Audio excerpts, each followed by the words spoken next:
I think it's every single Democrat in America.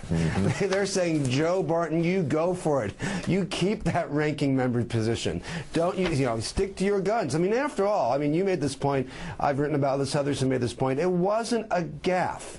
Joe Barton said what he believed. In the face-off between the Obama administration and BP, he saw good and evil.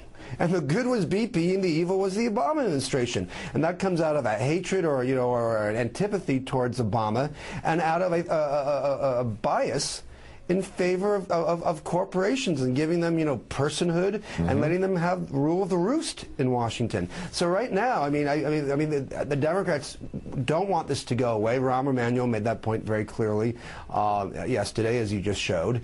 And the more that Barton stays in the focus, the better off for the Democrats, because they need something to run on in November, and it's very hard for them with unemployment being nearly 10%. Is there a downside for the Democrats running on this?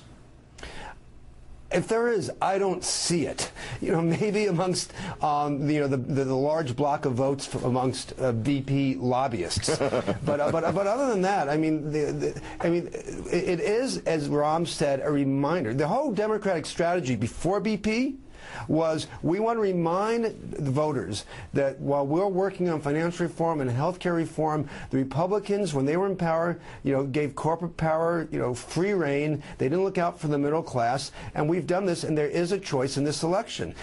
Joe Barton came along and made that abstract concept very real and personal. And I don't know if that's going to carry through into November. These things come and go very quickly.